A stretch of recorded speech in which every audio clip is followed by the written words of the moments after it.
presentamos En Plan Fácil Autónomo, nuestra manera de hacerte la vida más fácil. Abre tu cuenta y solo domiciliando tu cuota de autónomos disfruta de todo un mundo de ventajas. Da el salto a Caja 7. Digo salta, salta conmigo, digo salta, salta conmigo.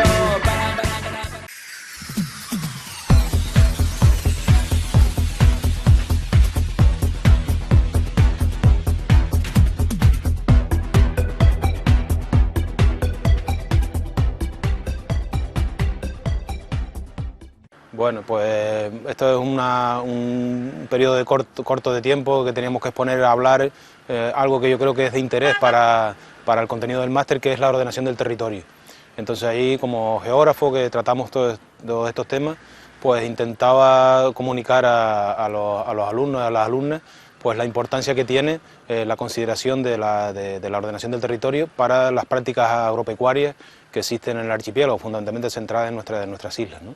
Claro, esto no es una cosa de hoy, sino que ya llevamos prácticamente como más de medio siglo, donde los territorios de las islas han intentado ser ordenados desde el punto de vista territorial, es decir, clasificando el suelo, saber qué suelos son más importantes desde el punto de vista medioambiental, cuáles son los suelos agrarios que hay que conservar, o cuáles son los que se pueden destinar a la urbanización, tanto para los residentes como para los turistas, y ya tenemos una cierta experiencia de lo que ha pasado en estos 50 años.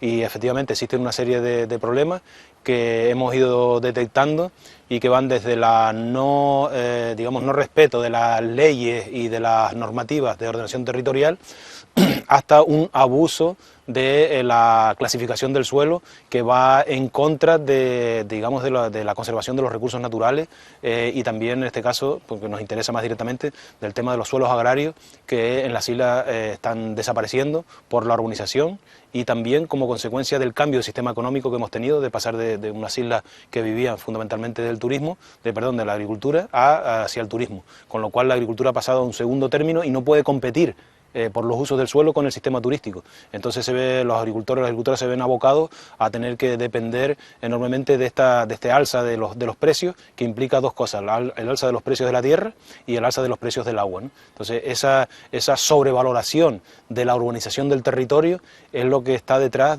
o explica en parte la causa de la crisis agraria que tenemos en el archipiélago, ¿no? Es el problema fundamental, ¿no? Porque no se ha tenido, digamos, en cuenta la valoración del conjunto de las afecciones al territorio, sino por parte de un sector económico en concreto, mientras que el territorio comparte diferentes ítems en los que tenemos que valorar cada uno de ellos para catalogarlos en una clasificación u otra. Entonces ha predominado un criterio puramente economicista que ha tendido al corto plazo sin prever después las consecuencias medioambientales y las consecuencias sociales y económicas que va a tener también la implantación de ese desarrollo o ese modelo que en el caso de Canarias ha sido, como decía antes, el desarrollo turístico y se está viendo y yo creo que estamos en una crisis bastante fuerte. Lo hemos experimentado esa crisis en el COVID, durante la etapa del COVID, donde el cero turístico hizo que si no hubiera sido por los ERTE en el archipiélago prácticamente se quedó paralizado, y también hemos visto la otra cara, es decir, cómo es necesario producir una cierta cantidad de alimentos en las islas para crisis como las que llegaron o las que pueden llegar en el futuro, y que Canarias es cada día más dependiente porque no se ha valorado lo suficiente el sector primario, ¿no? Siempre tenemos el ejemplo de nuestros mayores, ¿no? Cuando sucedió los años de la guerra civil, ¿no? De cómo ellos aprendieron de la necesidad de que los alimentos son un elemento fundamental para la subsistencia de un pueblo, ¿no? Somos un archipiélago, estamos limitados también porque hay un mar por medio para que puedan llegar los alimentos, y entonces debería ser primordial en cualquier política de ordenación del territorio tener al sector primario como un elemento grande. Y ahora, estos últimos años que se ha hablado sobre todo de seguridad y soberanía alimentaria, que son dos términos diferentes, pero bueno, yo prefiero hablar de soberanía alimentaria, creo que es más correcto, es necesario que las islas produzcan un mínimo de alimentos. No lo estamos consiguiendo. Estamos como mucho sobre entre el 10 y el 15% como mucho, y desde luego si doblarlo sería el mínimo que acabas de señalar, que sería un 30%. Yo estoy seguro que quizá, hombre, abastecernos de alimentos, yo no digo que no, pero que se contribuyan a desarrollar políticas que vayan en ese proceso, es lo que no estoy viendo, con lo cual se sigue acrecentando, se sigue estancando ese porcentaje de soberanía alimentaria, y es un problema grave que se ha acentuado en estos últimos años por el tema de las coyunturas geopolíticas que está habiendo en el mundo, incluido, yo creo que geopolíticas el COVID también, y también la guerra en Europa y en países cercanos también de nuestro entorno, es un problema, y el cambio climático, que también es otro problema añadido a la seguridad y a que es la soberanía alimentaria. Sí, pensemos que la Unión Europea nació precisamente para lograr el autoabastecimiento en materia de alimentos, nació en ese marco. Entonces ahora hemos dado, a partir de la entrada del siglo XXI, fundamentalmente en los últimos 10, 15, 20 años, en una dinámica diferente. Es decir, se habla de que al principio se llevó hacia el tercer mundo la producción industrial y ahora se está hablando de llevar hacia el tercer mundo la producción agraria, pecuaria, pesquera, hacia el tercer mundo. ¿Por qué? Porque las empresas reducen costes.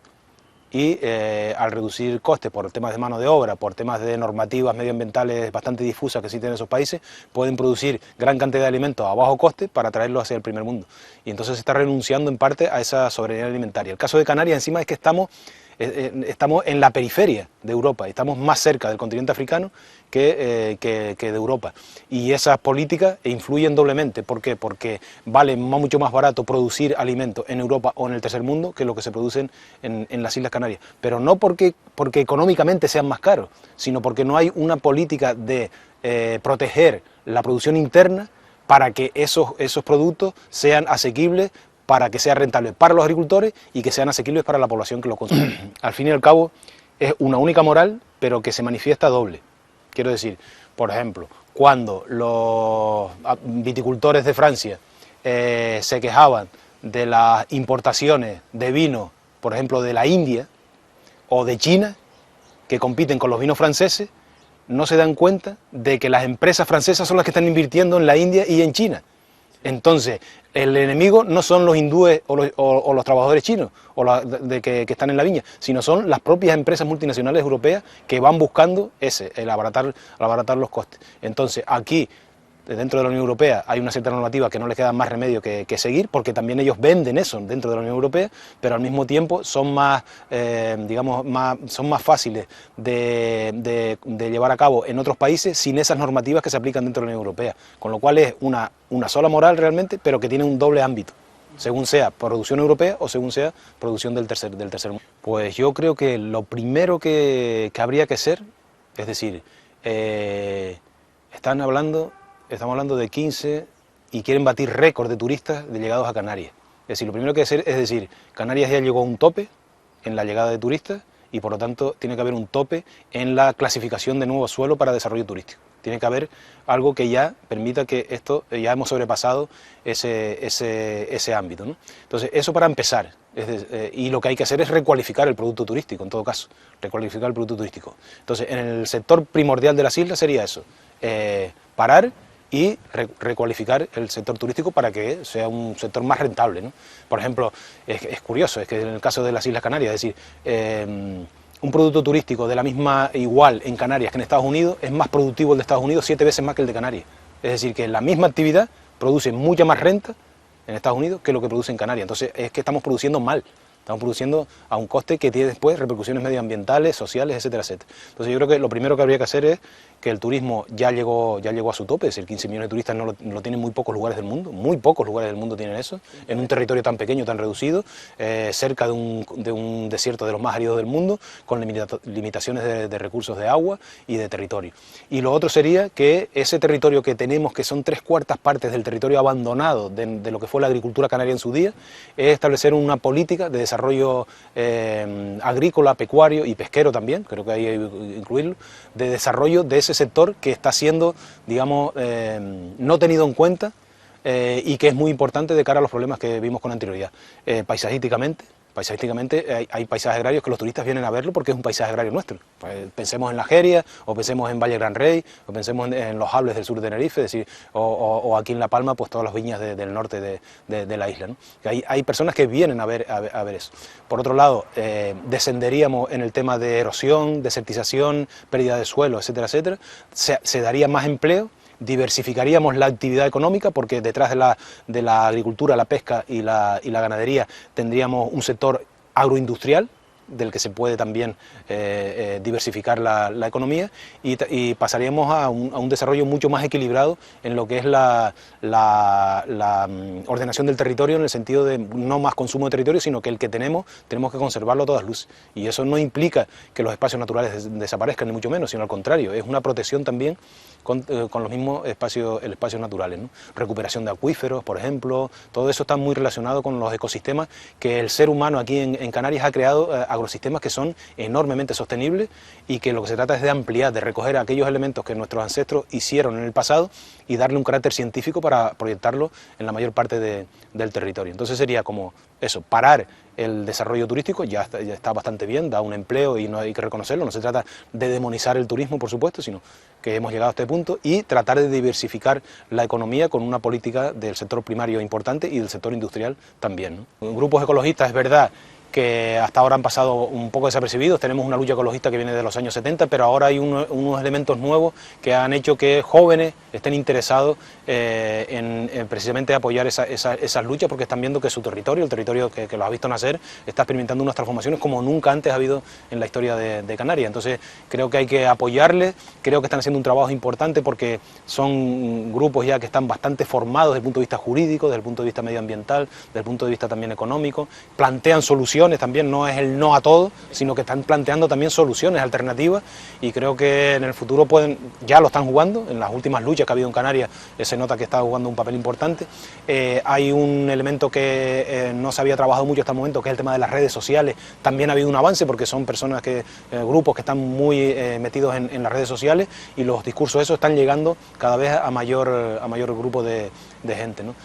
Así que yo los valoro positivamente, han puesto el cuerpo muchos de ellos, y eso también puede ocasionar multas, puede ocasionar otro tipo de persecuciones judiciales, ¿no? de los mismos, pero creo que son necesarios porque han levantado en parte esa idea que tenemos todos de que no solamente es el problema ecológico en sí, sino que nos estamos jugando el futuro como pueblo, en el sentido económico, en el sentido social y en el sentido de supervivencia del mismo, ¿no? Así que hay que unir ambas cosas, ¿no?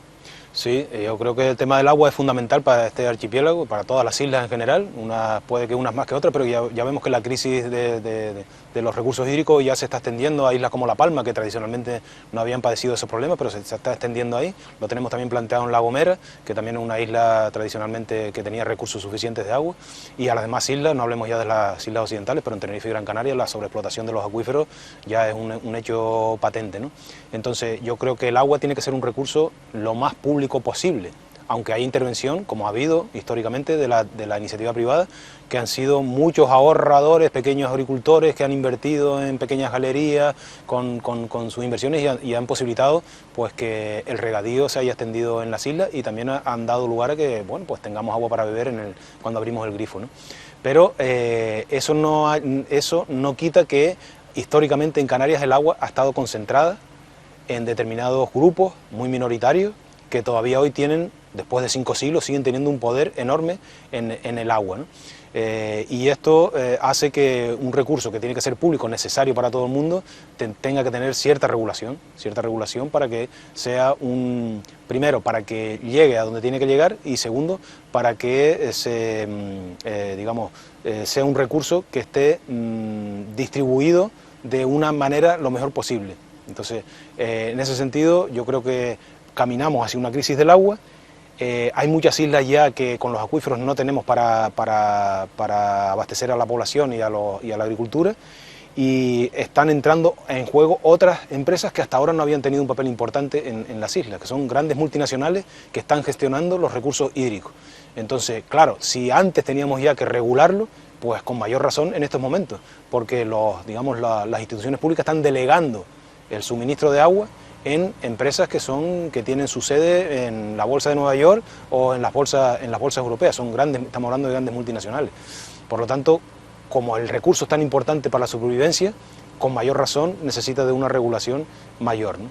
Yo creo que también ahí, en ese sentido, Debería haber un mayor aporte público también, igual que hablaba antes de la necesidad de una cierta soberanía alimentaria, también tender a una cierta soberanía en los recursos hídricos, en el sentido de que haya una mayor participación del conjunto de la sociedad en el destino de los pocos recursos hídricos que tenemos, más los que tenemos que fabricar, porque ya es evidente que desalación y depuración de agua forman parte de la producción de los recursos de las islas, ¿no? El agua ya ha entrado en la bolsa, en las grandes bolsas del mercado mundial, ¿no? Los australianos empezaron a meterlo en bolsa, entonces, pero es que ahora ya eso va a ser mundial, va a estar generalizado. Hay algunos autores que han escrito libros ya sobre las guerras del agua, que ya ha habido, y de las futuras guerras del agua. Pensemos ahí en el tema de Israel, Palestina, con el tema del Jordán, del río Jordán, y pensemos también, por ejemplo, el Tigris y el Éufrates, también en Irak, en Turquía, o sea, donde el control del agua es fundamental, es un aspecto geopolítico de primera magnitud a nivel mundial, ¿no? Claro, eso en el contexto insular también tiene su gran importancia, porque además aquí existe una economía que sin esa agua no podría sobrevivir.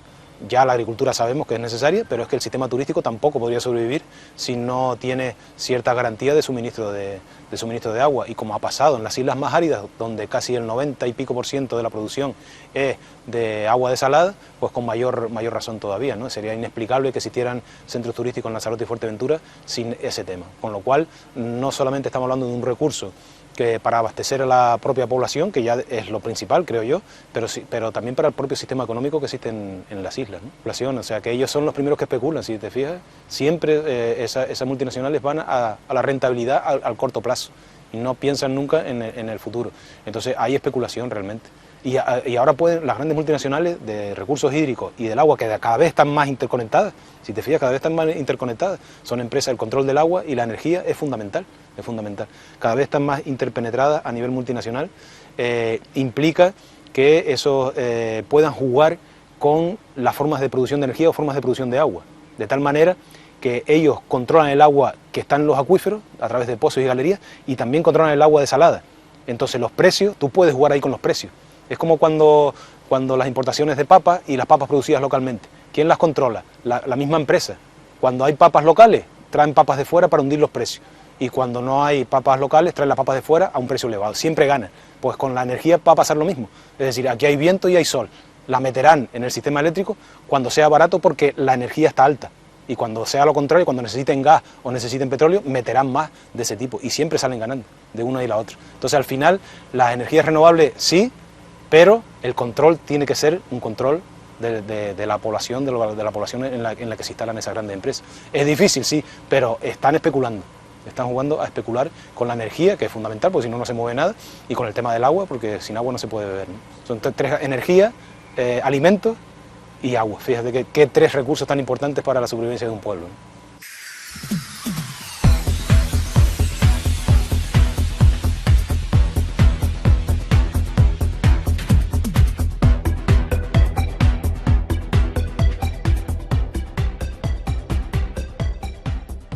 Te presentamos En Plan Fácil, nuestra manera de hacerte la vida más fácil.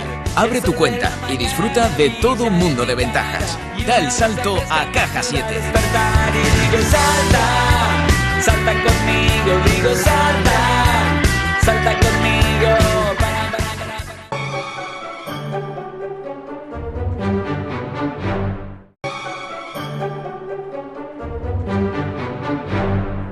Nadie dijo que fuera fácil seguir ahí, marcando el ritmo, revolucionando.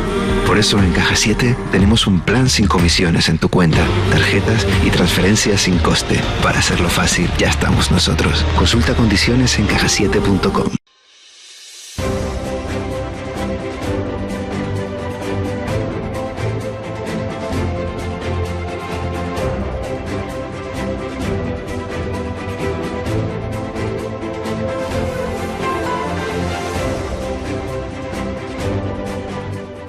Bueno amigos, comenzamos con el espacio de entrevistas en Crónicas del Campo, pero esta vez va a ser telemáticamente con el gerente de Asprocan, Sergio Cáceres, y director de marketing de Plátano de Canarias.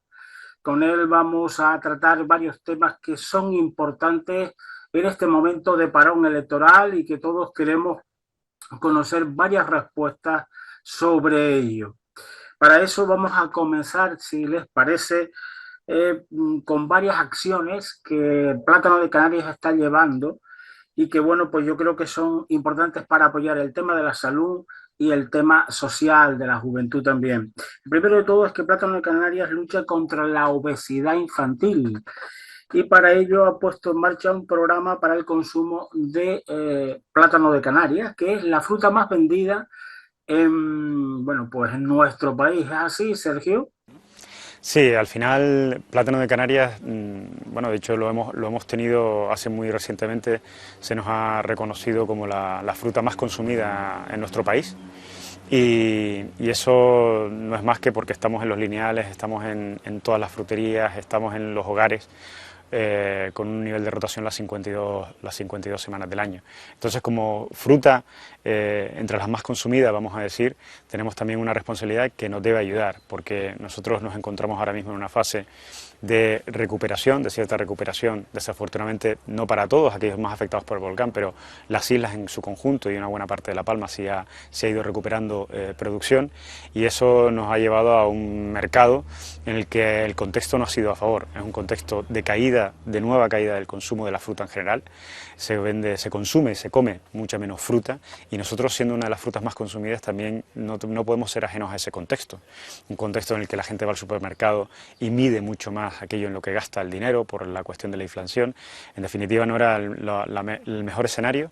Nosotros este año, en ese sentido, hemos apostado por una línea de trabajo que va por el consumo de fruta, en cierta forma, con la idea de incrementar el no dejarnos atrapar por esa caída general. De hecho, este año el plátano de Canarias sí ha incrementado ventas, cosa que no han hecho la gran mayoría del resto de frutas. Y por otra parte, tener una labor de empatía y de demanda de los propios padres con hijos pequeños que quieren que sus hijos coman mejor, ¿vale? Y ellos mismos también quieren comer mejor. En cierta forma es un mensaje genérico, pero es un mensaje que lideramos y que con eso pues trasladamos no solo nuestras propiedades, sino las de la sección en general, y creo que es un beneficio para todos, ¿no? Otra de las acciones importantes de Plátano de Canarias es la Liga Sin Límites, que comenzó hace varias semanas y que yo creo que también es un apoyo importante, sobre todo para, bueno, pues aquellos jóvenes con cierta y determinada discapacidad. ¿En qué consiste, Sergio? Sí, ayer presentamos la nueva liga. Realmente venían haciendo encuentros y nosotros veníamos colaborando con ellos puntualmente en distintas islas. Estamos hablando de 14 equipos, cerca de 300 jugadores con distintos niveles de discapacidad, no solo física, sino también relacionada con la salud mental. Y la verdad que es un auténtico orgullo, sobre todo por lo que uno aprende y por lo que podemos aprender de este esfuerzo, esa tenacidad, esa ilusión que le ponen jóvenes y no tan jóvenes, porque son jugadores de todas las edades, que van a conformar a partir del próximo mes de septiembre la primera liga federada de baloncesto para personas con discapacidad, lo cual realmente es un orgullo también poder liderar desde Canarias y con la Federación Canaria de Baloncesto un proyecto que creemos que puede llegar a ser un modelo y que pues, se pueda replicar también en otros lugares de España. De manera que bueno, también estamos dando un paso que es responsabilidad nuestra de volver dentro de nuestras capacidades algo también a la sociedad canaria en aquello que más lo necesita, y a su vez, ¿por qué no?, participar en proyectos innovadores que nos puedan dar ideas de nuevas promociones y nuevas acciones en la península donde está nuestro mercado. Nos vamos ahora directamente con el mercado. Vamos a preguntarte por la superproducción que hemos soportado estos últimos meses. ¿A qué se debe? Sí, está siendo un año marcado por un lado, por una recuperación muy rápida de los niveles de producción, y como decía, todavía quedan zonas por recuperar el propio cultivo, pero en todas las islas se está recuperando, en La Palma principalmente, es la que más producción ha recuperado respecto al año anterior, pero eso nos ha situado también en un mercado que viene de unas características tanto específicas para nosotros como generales. Es decir, a nivel general, como decíamos antes, por el contexto de inflación, por el contexto de bajo consumo de frescos en general y de frutas en particular, y a su vez por lo que nosotros tuvimos el año pasado, que es una situación de poca producción en la que muchos hogares se lanzaron a comprar a nuestro competidor directo, que es la banana, con lo cual todos sabíamos, también lo habíamos insistido mucho en ello, en que este proceso de recuperación, todo aquello que pierdes siempre es mucho más costoso tenerlo. De hecho, la verdad es que este año hemos logrado dar un paso adelante captando consumidores que consumían no tanto banana como otras frutas. Es decir, hemos incrementado, decíamos antes que teníamos unas campañas de carácter genérico para incrementar el consumo de fruta y eso nos ha ayudado a llamar la atención de muchos hogares o muchos consumidores que no tenían tan regularmente el plátano de Canarias en su mesa y lo están empezando a hacer este año. Es decir, estamos cambiando también a apostar por plátano de Canarias y eso es, de cara a la propia distribución, un mensaje muy interesante, porque eso hace incrementar la rotación y el volumen de ventas en general como producto querido y demandado por todo tipo de hogar, ¿no? Bueno, sabíamos que nos íbamos a encontrar un año y unos años complicados de recuperación de producción, de caída de la venta en general y en ese paso a paso estamos. Evidentemente, nuestro deseo y los objetivos que tenemos que recuperar es que todo eso además se traslade a una rentabilidad y a unos rendimientos pues adecuados para los productores. Seguimos con la ley de cadena agroalimentaria. Plátano de Canarias ha trasladado su posición hacia a la administración. Bueno, en cierta forma ya no solo esa ley, sino todas las leyes ahora mismo, en este momento, pues es difícil atreverse a decir nada porque no se sabe tampoco ni siquiera qué congreso va a tener que desarrollarlas y con qué características, ¿no? Nosotros, el sector, ha trasladado una posición respecto a la ley de cadena alimentaria.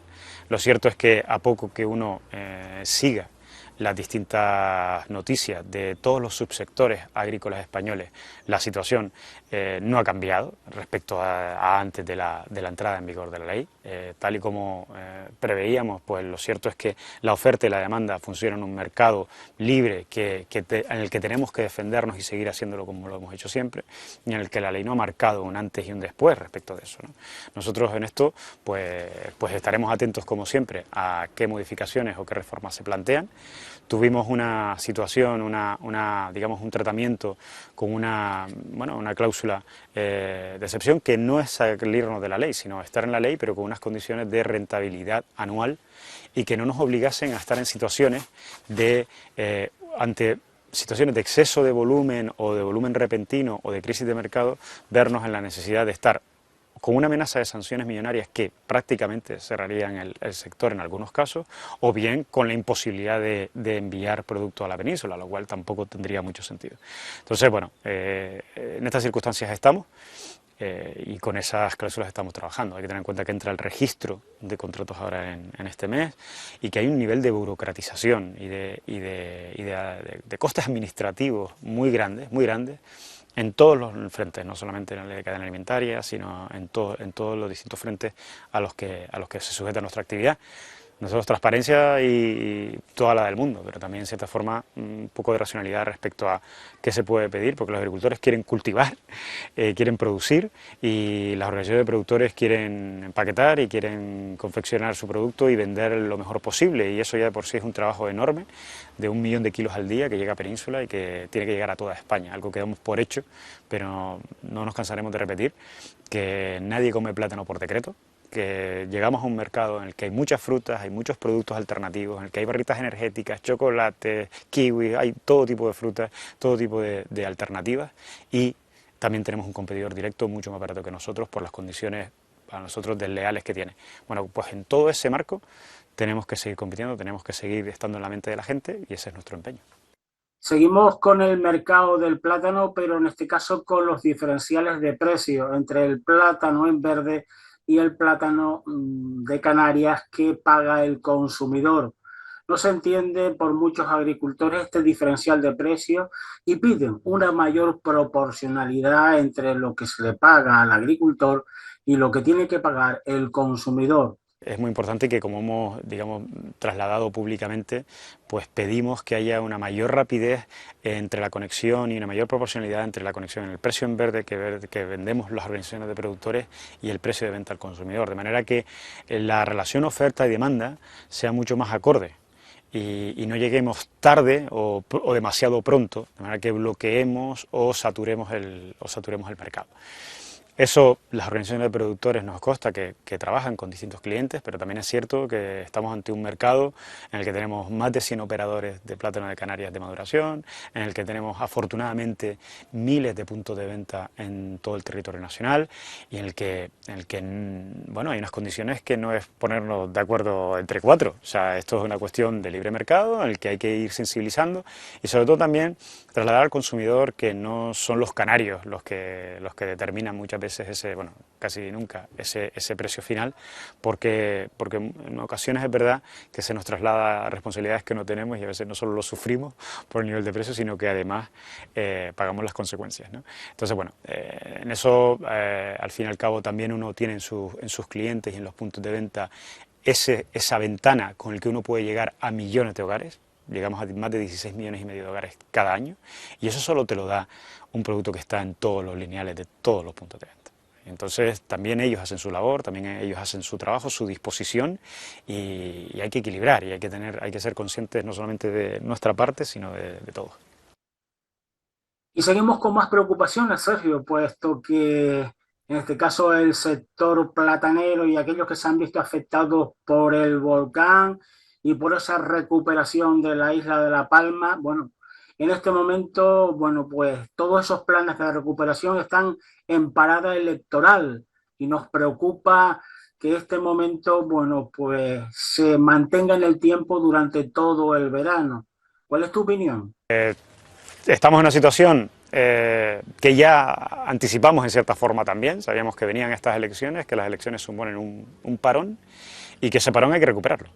Es decir, eso sí que no nos queda otra. Sabemos que por las distintas circunstancias se quiere adelantar lo máximo posible la conformación del nuevo Gobierno de Canarias. Estamos a la espera de conocer, bueno, pues su composición y también sus propósitos de los primeros 100 días, pero desde luego uno de los propósitos esenciales que tiene el nuevo Gobierno de Canarias tiene que ser la isla de La Palma y recuperar todas las prioridades que se han quedado en espera. Y el plan de viabilidad, Sergio, también es importante porque, bueno, si no se presenta en Europa en tiempo y en forma, pone en riesgo, bueno, pues lo que es el histórico y el POSEI de todos aquellos productores que tienen sus plataneras bajo la lava del volcán. Bueno, ahora mismo la verdad que toda gestión que vaya a sumar en línea con lo que todos estamos de acuerdo que necesitamos, evidentemente sabemos que en junio del año que viene es el último pago ahora mismo en negro sobre blanco previsto para el POSEI a aquellos productores que están afectados 100% su cultivo en la lava, y eso es algo que el sector desde el primer momento pidió que se ampliase. De hecho, nuestra petición inicial fue de al menos 5 años para dar tiempo a que esos productores pues se recuperasen. Entendimos, y así nos lo hizo ver la Comisión, que la Comisión tenía que ser prudente, porque es verdad que no tenemos que dejar de reconocer que las ayudas POSEI no tienen ese destino, no es ese el objetivo, pero que todo el sector, todos los perceptores de todas las islas nos hemos puesto de acuerdo y hemos pedido unánimemente el que esa ayuda se mantenga también para esos productores, cuanto más tiempo mejor, siempre y cuando esté vinculado, por supuesto, a la recuperación de la propia actividad, porque algo que ha trabajado el sector afortunadamente durante mucho tiempo es que todos nos necesitamos y que todos tenemos que ir como una piña a uno, ¿no? Y en eso también lo hemos hecho. Ahora también somos muy conscientes de que va a haber cambios en el Parlamento Europeo, va a haber cambios en la Comisión Europea el año que viene, muy a principios, y eso nos sitúa en otro momento temporal al que tenemos que llegar antes. Entonces, tan pronto se ponga el nuevo equipo a trabajar, pues ya estamos tardando. También es verdad que en la Consejería de Agricultura hay un equipo técnico que ha trabajado con el plátano durante muchos años y que lo va a seguir haciendo, y que hay una oficina en Bruselas y que hay gente que conoce esta necesidad y que ya la viene trabajando, aunque los cargos políticos puedan ir cambiando. En eso seguimos en marcha y seguimos pendientes, pero sabemos que ese último empujón lo tiene que dar el nuevo equipo. Sergio, ¿cuáles son los nuevos retos de Plátano de Canarias para esta nueva etapa? Bueno, nuestro principal, tenemos una situación ahora mismo muy ligada a una Europa. Creemos que realmente tenemos un POSEI a medio plazo. Ya hemos dicho que el 2027 parece lejano, pero está ahí al lado. El capítulo de La Palma es un capítulo que es urgente, pero al mismo tiempo todos tenemos que trabajar por la renovación del POSEI que nos vamos a encontrar ahora mismo. Va a haber cambios en la Comisión y en el Parlamento, por tanto tenemos que tener ya los deberes hechos para cuando esos nuevos equipos se incorporen, porque esos nuevos equipos también sabemos que los procesos de regulación y de negociación en la Unión Europea son lentos, que toman años, y ahí tendremos que estar ya desde el año que viene. Tenemos una situación muy ligada al medio ambiente, a los costes, que muchas veces van también relacionados. Los productores europeos en general pues coincidimos en que hay un camino marcado, pero cada vez más ese camino marcado está siendo un tiro en el pie de los productores europeos, porque no puede ser que en un mismo mercado un producto de una misma categoría que llega a los mismos supermercados tengan ese diferencial de tratamiento y ese diferencial de cultivo entre unos y otros, ¿no? Sabemos que no tiene que ver con la seguridad alimentaria, pero es verdad que el medio ambiente no tiene fronteras, que no podemos argumentar que es soberanía de Ecuador, Costa Rica o Colombia, y si estamos los europeos tratando de liderar, qué mejor liderazgo que establecer a otros países: si usted quiere entrar en el mercado europeo, comprométase también con nuestros valores y con nuestro respeto al medio ambiente, porque su medio ambiente es el nuestro también. Entonces, eso es un argumento que todo el mundo entiende de sentido común, pero es verdad que tampoco se esconde que la agricultura juega el papel que juega, que es una foto también de mucho conjunto, en el que hay muchos intereses y en el que, por tanto, pues tenemos que seguir sensibilizando. Hay movimientos en Francia, el propio país, Estado español, cada vez más exigente con estas cláusulas espejo, que no es lo mismo que la equivalencia, porque al final lo que estamos buscando es que da igual el resultado final. En el proceso de cultivo, aquello que esté prohibido en Europa tiene que estar prohibido también en aquella fruta que va destinada a Europa. Los países mediterráneos lo defienden cada vez con menos vergüenza y ahora falta también que eso se entienda en el conjunto de países, lo cual no es sencillo. Pues nada, Sergio, muchas gracias por estar ahí al otro lado de la videoconferencia y atendernos y seguir trabajando por el plátano de Canarias. ¡Feliz verano!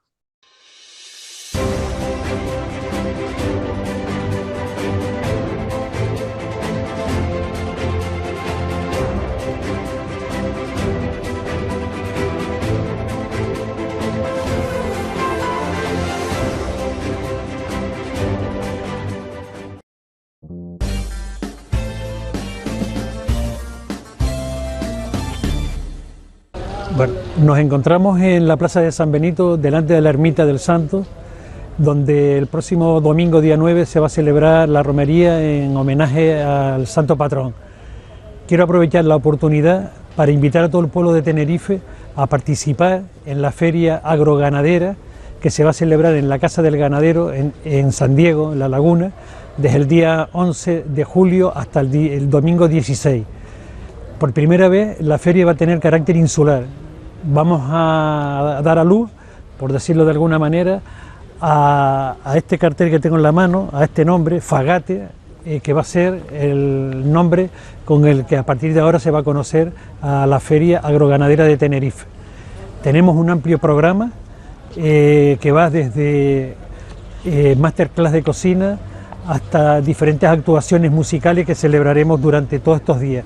Un programa amplísimo que recoge talleres, cursos de formación, concurso morfológico de cabras, de caballos y de vacas, y donde estamos completamente seguros que todas las familias que asistan van a disfrutar de unas jornadas increíbles de fiesta y donde podrán seleccionar a todas aquellas cosas que más les gusten y que lo que más quieran disfrutar. Van a ser, repito, unas jornadas de una semana, sobre todo concentrado en los días de los viernes 14, 15 y 16, y repito, está abierto a todo el mundo, va a ser gratuita la entrada y van a disfrutar de todo tipo de animales y de todo tipo de eventos. Va a ser un día en que los agricultores y ganaderos vamos a demostrar que seguimos vivos, que estamos con fuerza y con ilusión y que queremos demostrarle a todo el mundo de lo que somos capaces. Así que una vez más, solamente invitarles a todo el pueblo de Tenerife y a todo el pueblo de Canarias que puedan asistir a esta nueva feria, esta feria que se va a denominar, repito, Fagate 2023, Feria Agroganadera de Tenerife.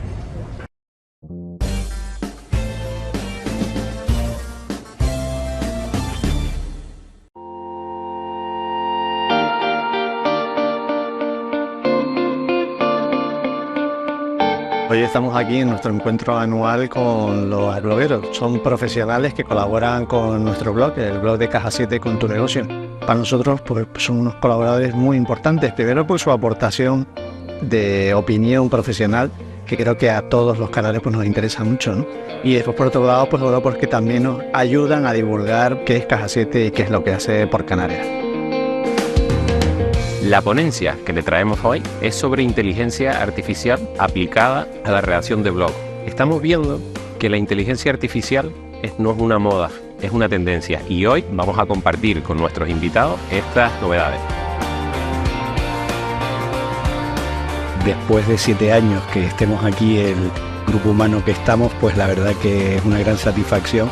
Nos hemos sentido como hemos portado nuestro granito de arena a lo que representa Caja 7 en todos sus ámbitos.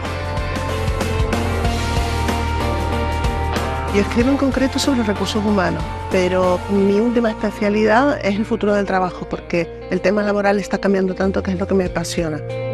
Soy un enamorado de esta experiencia y de esta iniciativa de Caja 7 que nos va a llevar a compartir conocimiento, ¿no? Que al final de eso se trata, ¿no? El hacer que todos avancemos juntos en una sociedad mejor.